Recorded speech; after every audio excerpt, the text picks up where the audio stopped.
Uma decisão que simplesmente pode virar o jogo completamente o ano que vem, o ano de 2026. Decisões estão sendo tomadas imediatamente no Supremo Tribunal Federal e no TSE. Para você ter ideia, neste final de semana, hoje é sábado, 1º de novembro, eles estão discutindo sobre tudo isso que eu vou colocar para você a partir de agora. Amigo, minha amiga, você que está me assistindo aqui, eu vou pedir para você dar o seu like para você compartilhar, porque eu tenho certeza que depois desse vídeo completo você vai ver que as nossas esperanças ainda há luz no fim do túnel. Que nós ainda podemos contar sim com o presidente Bolsonaro lutando para salvar o nosso Brasil. O que seria bom demais. Nem tudo está perdido. Nós temos uma força vindo dos Estados Unidos. Esse é o principal aliado nosso. Nós temos situações que vão acontecer na semana que vem, que pode pegar Nicolás Maduro, que pode colher o depoimento de Hugo Carvajal e prender novamente o maior bandido do Brasil. É isso que pode acontecer. As decisões estão acontecendo a todo momento. Pessoal, o que acaba de acontecer vai mexer com todo o Brasil. A Globo acaba de soltar uma bomba ao vivo e a notícia deixou o país em choque. Um dos nomes mais falados acaba de ser preso e as reações estão pegando fogo nas redes sociais. Eu vou te mostrar tudo agora, mas antes, deixe o seu like, se inscreva no nosso canal e compartilhe esse vídeo, porque o que vem agora a seguir é simplesmente inacreditável. Então preste bem atenção nas principais informações do dia e me ajude a levar para mais pessoas possíveis. O governo estadual divulga imagens de pessoas despindo cadáveres de uniformes de combate. Nem a Globo conseguiu esconder o que aconteceu. O que o governo Lula tentou chamar de chacina, o Jornal Nacional mostrou como foi de verdade. Uma guerra e uma vitória. Enquanto o Brasil era abandonado pelo Planalto, o Rio enfrentava o Comando Vermelho de frente. E o governador Cláudio Castro escreveu o que pode ser a página mais importante da história do BOPE. Mais de 130 narcoterroristas neutralizados. E o mundo inteiro começou a enxergar o que o governo Lula tenta esconder, que o Rio de Janeiro está lutando a mesma guerra que os Estados Unidos chamam de guerra ao terror. No dia seguinte à operação policial contra o Comando Vermelho, dezenas de corpos encontrados na mata são levados para a Praça da Penha. E o número oficial de mortos salta para 121. A polícia afirma que atraiu os traficantes para a rota de fuga na mata para proteger inocentes nas ruas da comunidade. E que apreendeu 118 armas. Mas o chefe da facção escapou. O governo estadual divulga imagens de pessoas despindo cadáveres de uniformes de combate. O diretor-geral diz que a Polícia Federal analisou os planos e avaliou que não poderia participar da operação. Hoje em dia, inviável de morar nesse lugar, porque barricada para tudo quanto é lado, é boca de fumo em cada esquina, é muita gente passando com armamento de motos, de carros. Tem umas ruas específicas que eles fazem, né, de estacionamento de carros roubados. Tem muito trabalhador, muitas pessoas honestas. Na sua maioria, eu gostaria muito que a gente voltasse a ter paz, coisa que eu tinha 40 anos atrás. Situação que se repete em toda a comunidade onde o crime tomou o lugar do Estado. Você não pode ficar nem no seu quintal, que é bala perdida. Você encontra munição no teu quintal, sabe? Tá horrível hoje em dia viver lá. Não passa mais ônibus, tiveram que mudar o itinerário para não passar, porque tem barricada, não pode passar ali. E lá a gente vive esse inferno, tá? Você vive com medo, até para morador. É barricada na sua rua, é roubo dentro da sua casa, sabe, dentro do seu quintal. É tiroteio o tempo todo, todos os dias tiroteio, sabe, todos os dias tiroteio. E a gente vive nesse inferno. Cidadãos sem escolha. A gente paga gás muito caro, porque o cara que vende gás tem que pagar a taxa para eles. Os mototáxis lá, paga taxa. Se não paga um dia, se não paga uma segunda, se paga na terça é mais caro. E assim, a gente quer comprar o gás de fora, não pode, porque o gás de fora é mais barato, lá é o mais caro. Entendeu? É complicado viver desse jeito, porque a gente já não vive mais em paz. Reféns do medo. É viver com medo, né? Viver de casa pro trabalho, ninguém pode andar nas ruas, tudo cheio de barricada, entendeu?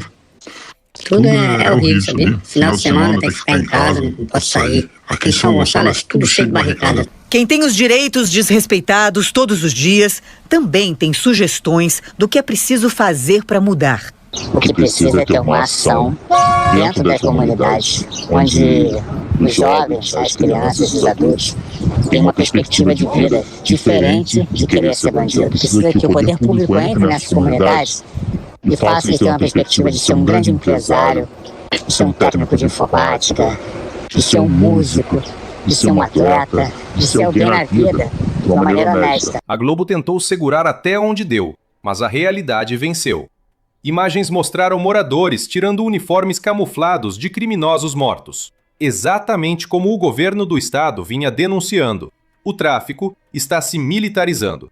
Essa operação foi o estopim de uma mudança. Pela primeira vez em décadas, o estado do Rio enfrentou os cartéis com a mesma estratégia de guerra que os Estados Unidos usam contra o narcoterrorismo na América Central. Enquanto o governador Cláudio Castro estava nas ruas, o presidente Lula estava em silêncio. Nenhuma palavra de apoio, nenhuma mensagem às famílias dos policiais, nenhum reconhecimento.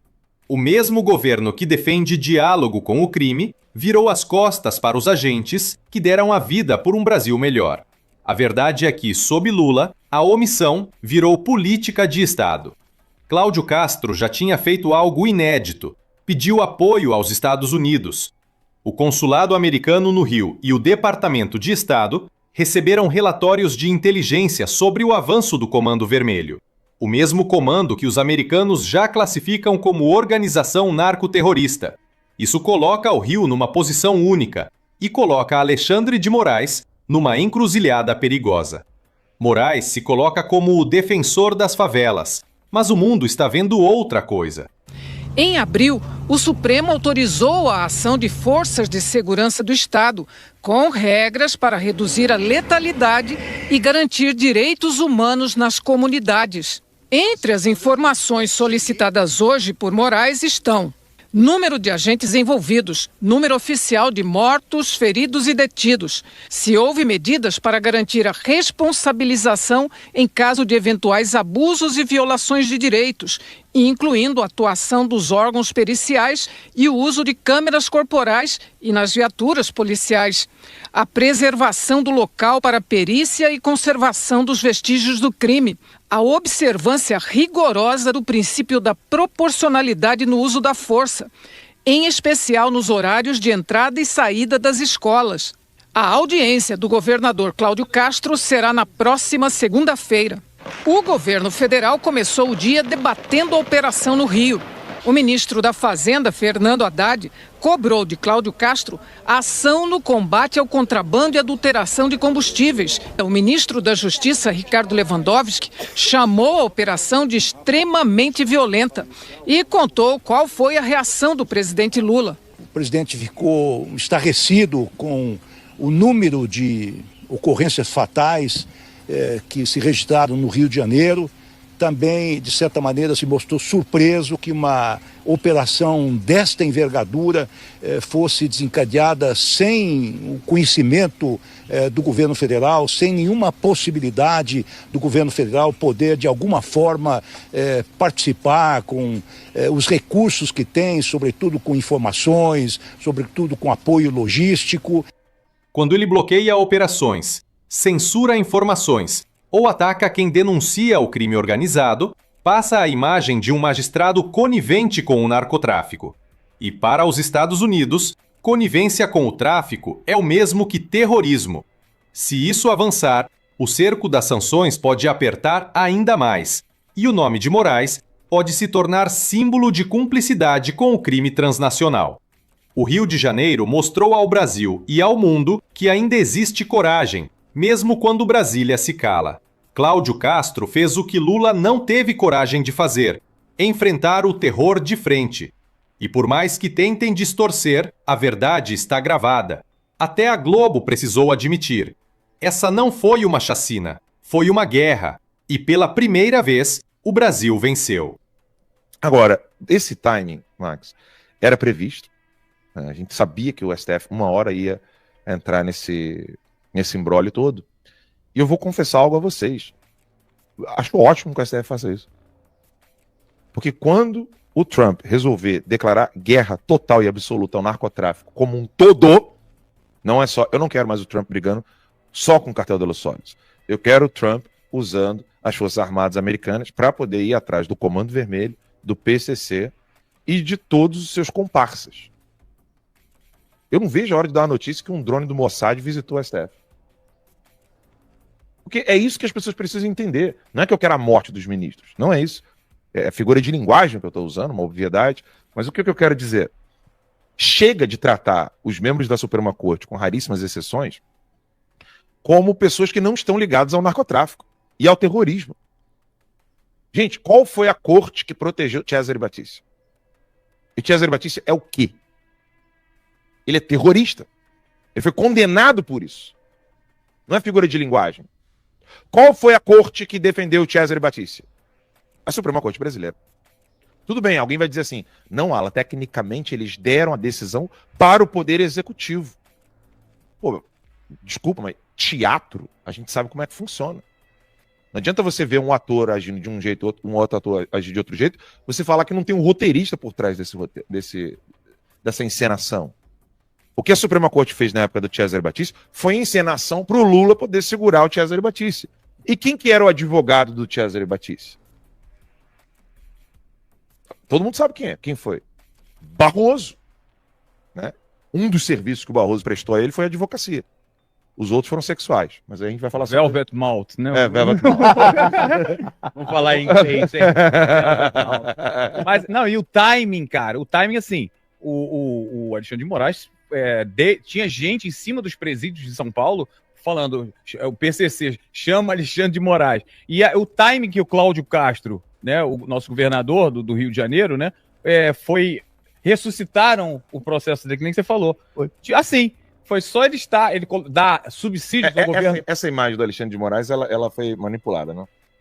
Ah, foi? Foi. Ela foi manipulada, mas a faixa mesmo era o PCC, Justiça e Liberdade. Sim. Mas é importante mostrar por que há conexão. Né?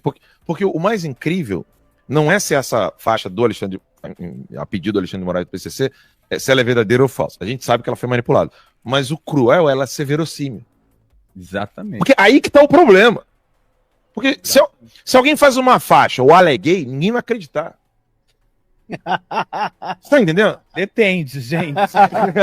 Talvez. Não é verossímil, você tá entendendo? Agora você bota ali, o PCC pediu socorro para Alexandre de Moraes. Todo mundo fala, pô, isso aí com certeza deve ser verdadeiro. Exatamente. O meme vira verdade. Exato. Né? O meme virou verdade. A verossimilhança é um problema, cara. Não, essa coisa, esse timing, assim, teve essa mega operação do Rio de Janeiro, e aí no outro dia, Alexandre de Moraes manda convocar, né, ressuscitaram o processo do Cláudio Castro, que ele pode sofrer um impeachment. Pô, que é mais obviedade do que isso, né? E o Cláudio Castro tinha dado subsídios para o governo americano sobre toda essa operação, sobre toda a operação do tráfico do Rio de Janeiro. Aí, pô, agora ressuscitaram, então, o processo desse... Pô, é muito óbvio, né, cara? Sim. Estão dando uma declaração de que eles são culpados, que eles são coniventes com o tráfico, com essa coisa toda. E o que mais deixa claro pra mim, e aqui eu não tô nem falando como analista, não, porque eu não quero nem trazer detalhes, é uma obviedade, acho que qualquer pessoa consegue ver isso.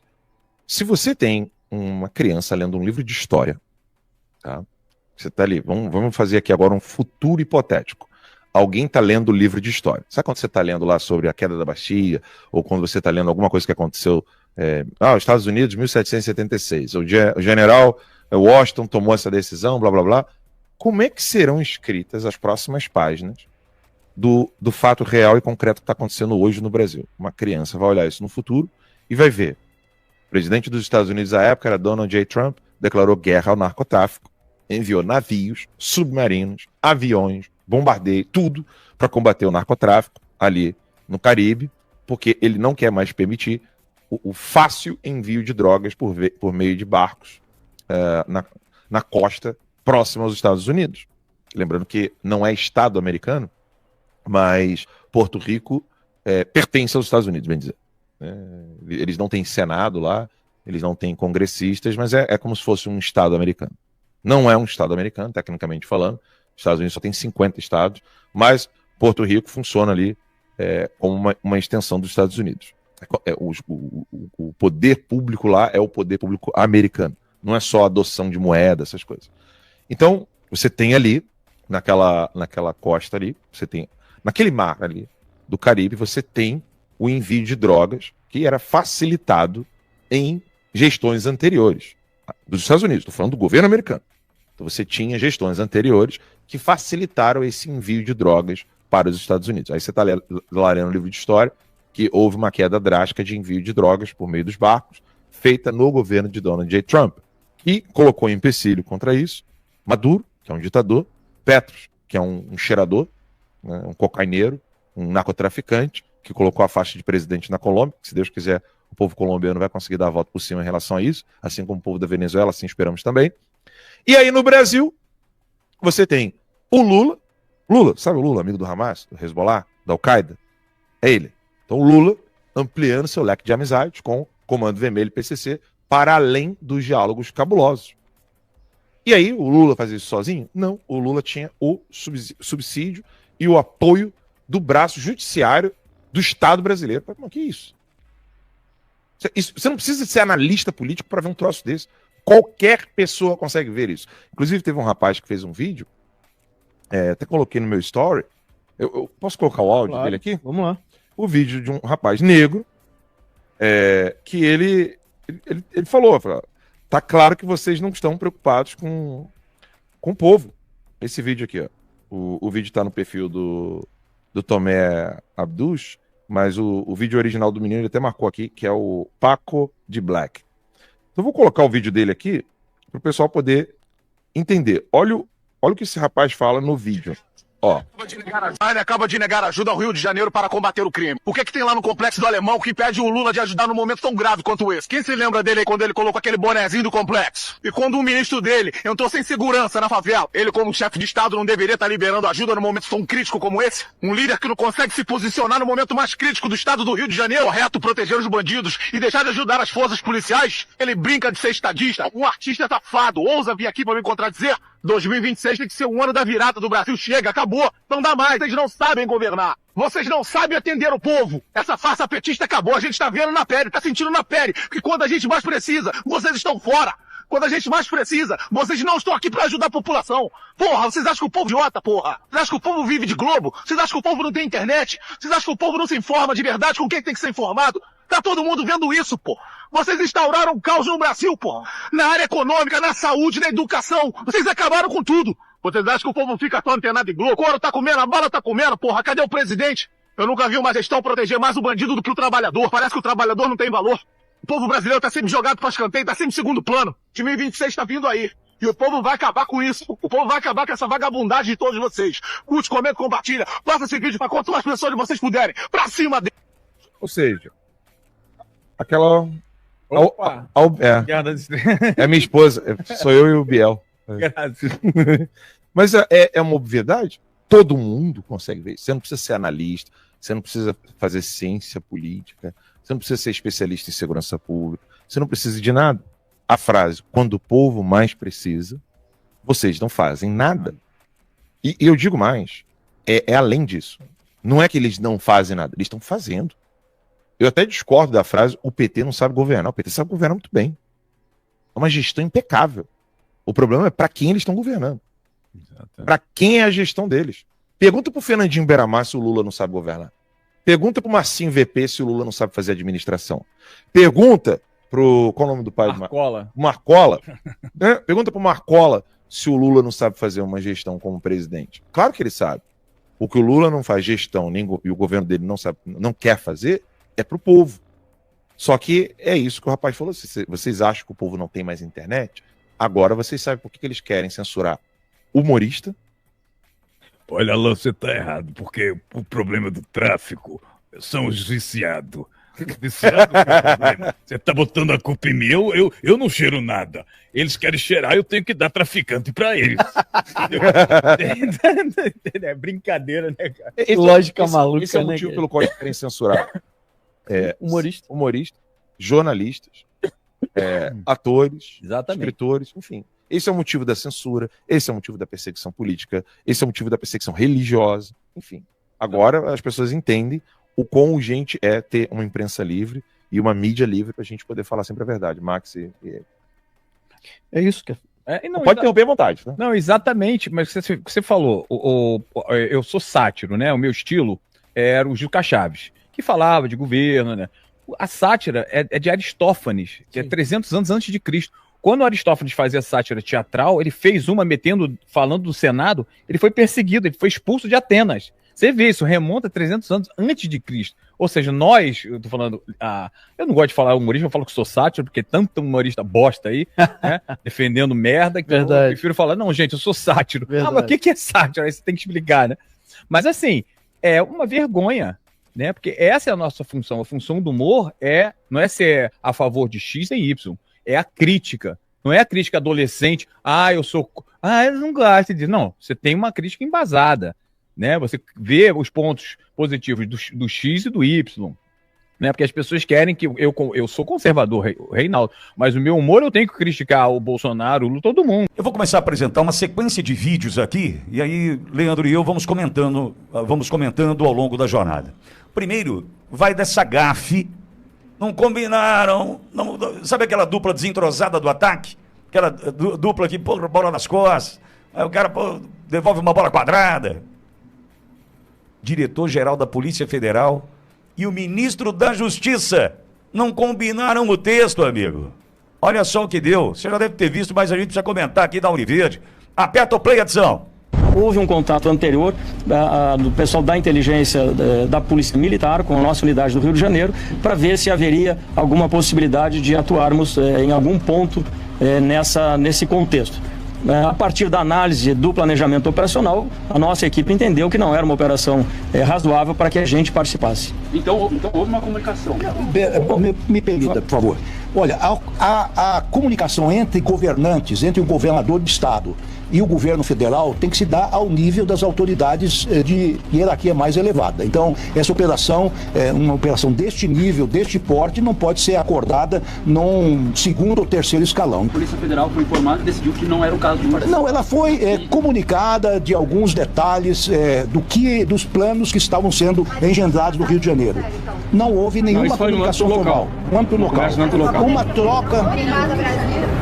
Ô Lewandowski, para, meu filho, tá ficando ruim pro senhor, Lewandowski. Tô com uma coceira aqui, nariz. Mentira! Mentira! Lembra? Mentira! Mó mentiroso. Cadê aquela vinheta que você põe aí quando eu falo uma groselha aqui, ô Pinguim? Mó mentiroso aí. Ô Lewandowski, tá ruim pro senhor, filho. Tá ruim. Né? E outra, ô Leandro, descredibilizando, se é que tem alguma credibilidade, o tal do Andrei, né? O tal do segurança da turma, né? Da Polícia Federal do Lula, que esse é da Polícia Federal do Lula.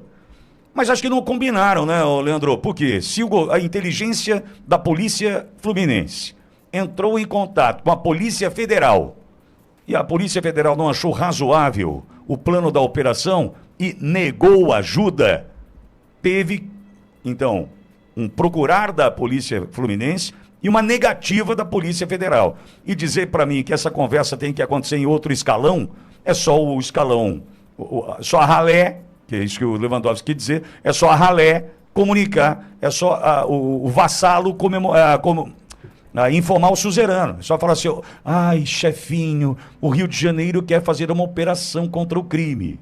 Era só isso. Mas acho que não combinaram, né, Leandro?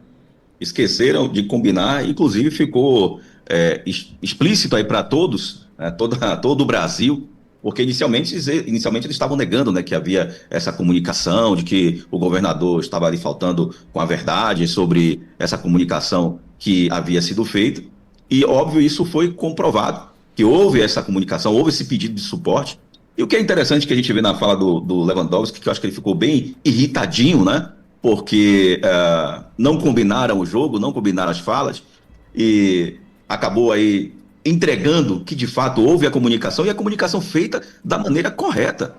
Essa conversa de alto escalão que ele fala que deveria acontecer, talvez fosse exatamente isso, né, para combinarem a politicagem ou tentar ali, de acordo com os costumes, né, que eles enfim, lidam todos os dias com o modus operandi deles, de fazer negociatas, talvez de combinar alguma coisa ali em favor da criminalidade ou dos criminosos, não é bem por aí, talvez é o que ele queria, mas a polícia, a inteligência da polícia do Rio de Janeiro fez o que tem que ser feito, é comunicar e solicitar de maneira formal. Aqui, em qualquer área, falando aqui, pegar aqui o exemplo aqui na Bahia, no meu gabinete, toda vez que a gente quer fazer alguma solicitação, de qualquer área que seja, nós comunicamos e solicitamos por ofício.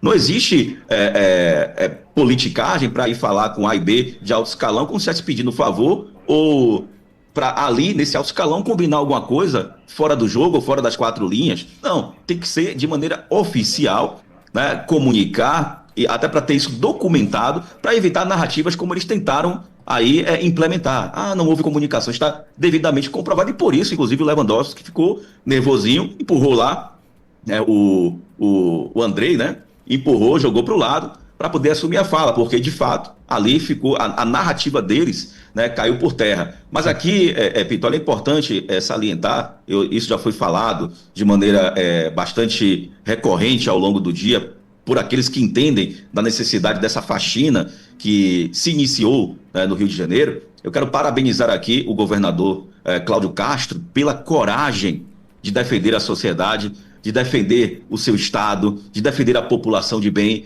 e de confrontar e enfrentar esses criminosos, o narcoterrorismo, que infelizmente tomou conta do Rio de Janeiro, também é uma ameaça aqui na Bahia, e realmente foi uma operação exitosa, uma operação realmente de inteligência, onde empurrou a bandidagem, empurrou esses criminosos para a mata, para ali sofrerem as consequências dos seus atos. Então, aqueles que resolveram confrontar a polícia, e ficou muito claro, né, o alto poder de letalidade desses criminosos, foram realmente para onde deveriam, 7 palmos de terra, né, sobre a lataria deles ali, como a gente costuma falar aqui na Bahia, né?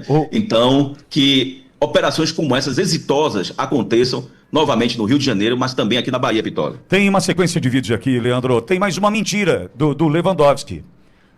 É triste, né? Deixa eu só te lembrar.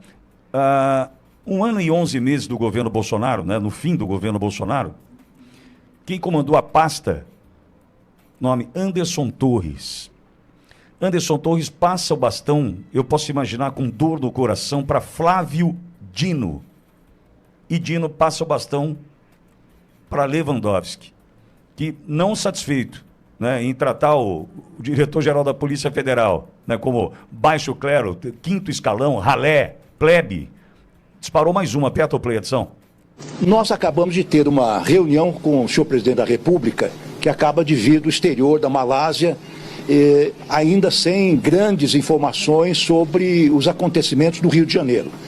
Foi uma reunião da qual participaram aqui o doutor Andrei Rodrigues, que é o diretor-geral da Polícia Federal, o ministro Rui Costa, a ministra Gleisi Hoffmann, da SRI, participaram também a ministra Macaé, dos Direitos Humanos, a ministra Aniele, da Igualdade Racial, e outros também integrantes do primeiro escalão e que são servidores mais próximos da casa.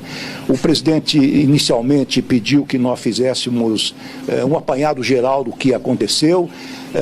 O presidente ficou estarrecido com o número de ocorrências fatais que se registraram no Rio de Janeiro.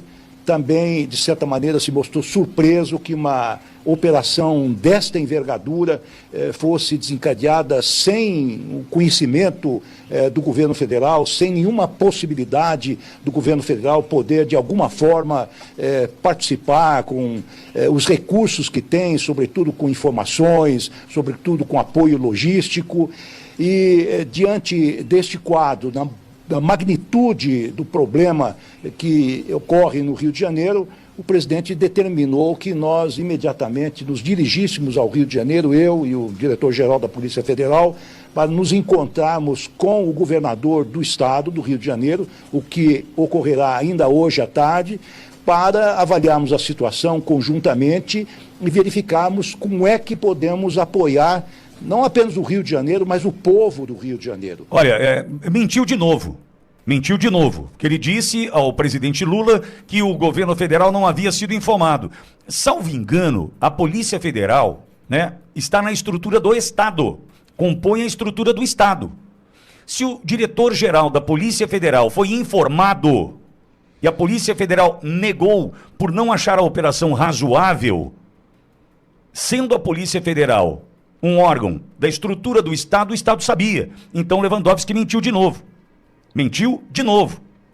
Mente, mas mente bem o rapaz aí, hein? Dizendo, olha, não, o presidente está, primeiro, estarrecido com o número de mortos. É claro, o número de eleitores que o Lula perdeu. Vale a pena ressaltar. Lula ficou estarrecido. Porra, perdi 140 eleitores do Rio. É disso que se trata, né, Lula? Tem vídeo aí na sequência pra gente mostrar o que Lula defende de fato. Mas Lewandowski mentiu quando disse que o Estado, a União, não sabia. Sabia, sim, senhor. É o mesmo Lewandowski que viu 2 criminosos fugindo pelo buraco da luminária no Presídio Federal de Segurança Máxima em Mossoró. É o mesmo Lewandowski. É o mesmo. Ontem também vi, Leandro, uma análise de um comentarista, um analista político na internet, que fez uma ponderação interessante. Tarcísio, aqui em São Paulo, envolveu a Polícia Federal na operação para desmantelar o crime organizado por aqui, postos de combustíveis, fintechs e tal. Informou quem? A Polícia Federal. Chegou aqui o que encontrou? Escritórios vazios, computadores lançados ao mar, bandido fugindo em lancha. Desculpa, mas eu não tenho obrigação nenhuma em acreditar nessa turma.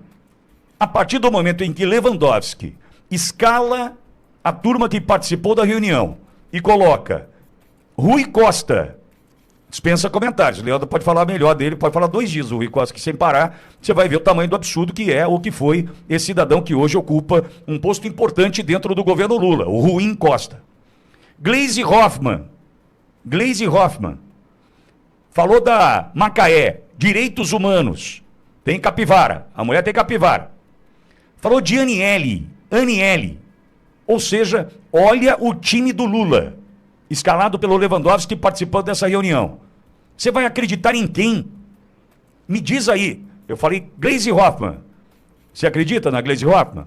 Rui Costa, você acredita no Rui Costa? Macaé, pergunta para o povo mineiro o que pensa dela. E Aniele, meu Deus do céu.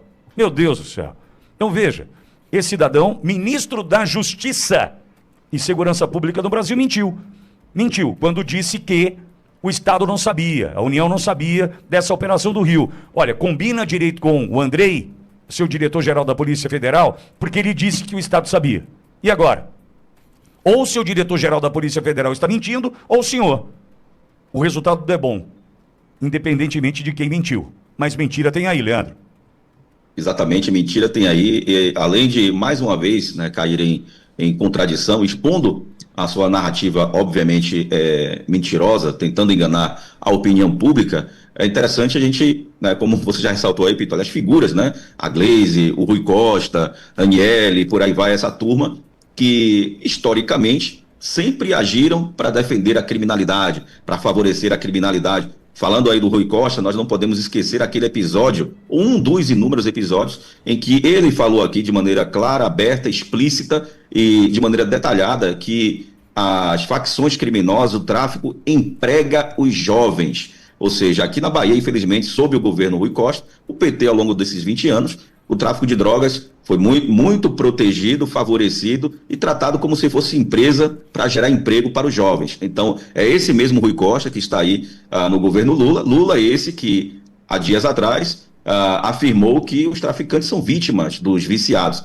Então, por aí, a lógica é muito simples, Eles estão colocando para fora, vomitando exatamente aquilo que eles pensam. E tudo que o governo Lula quer, essa concentração de poder. Por isso, inclusive, eu sou extremamente contra essa PEC da segurança pública proposta pelo governo federal, porque a ideia deles é trazer essa concentração de poder para as mãos do PT, para as mãos da esquerda, que hoje, infelizmente, está aí conduzindo a nossa nação para o abismo, e, claro, com o apoio do STF, e assim, claro, todas as decisões, todas as iniciativas, as operações, não vai ser ou não será para combater a criminalidade, seja qual for o seu nível, onde quer que ela venha acontecer. Os amigos deles, com toda certeza, serão antecipadamente avisados para que possa fazer como ocorreu aí, Pitoli, você bem relembrou, né, em São Paulo, né? Fugirem, descartar as provas, escritórios vazios, né, e não de maneira exitosa, como aconteceu no Rio de Janeiro, bastante exitosa, né, a atuação, a inteligência, né, da Polícia do Rio de Janeiro, que foi abandonada pelo governo federal. E mais uma vez ficou demonstrado aí pelo Lewandowski que ele incorre em mentira e tenta enganar a população, infelizmente. Mas, diante de tudo isso, Pitoli, eu acho que está muito claro para a sociedade quem está de fato ao lado do bem, tentando resgatar esse Brasil, e quem segue tentando enganar a população e protegendo a criminalidade. Aqui na Bahia, por exemplo, as opiniões recentes aqui do governador estarrecedora, condenando a atuação da Polícia Militar e dessa operação no Rio de Janeiro, criticando o governador do Rio de Janeiro, falando que na realidade a polícia tem que cuidar da vida, que não deveria acontecer uma situação daquela trágica como aconteceu no Rio de Janeiro. E, infelizmente, a Bahia vive o que vive hoje, né? Um cenário terrível, um dos estados mais violentos do Brasil, por conta de um PT que governa o nosso estado há quase 20 anos. Enquanto isso, São Paulo trava mais um round contra as facções criminosas e prende o Diabo Loiro. O Ministério Público do Estado de São Paulo deflagrou operação contra o esquema de lavagem de dinheiro do primeiro comando da capital PCC nesta quinta-feira, dia 30. A ação ocorre em Campinas, Arthur Nogueira e Mogi Guaçu, e já resultou na prisão de 4 pessoas, entre elas Eduardo Magrini, conhecido como o Diabo Loiro. Magrini mantém perfil nas redes sociais como produtor rural e influenciador digital na região de Campinas, com cerca de 100 mil seguidores. A operação batizada de Off Witch é o desdobramento de ações anteriores que levaram à prisão de 2 empresários no final de agosto, acusados de participar de plano para assassinar o promotor Amaury Silveira Filho, do Grupo de Atuação Especial de Combate ao Crime Organizado, o GAECO, em Campinas.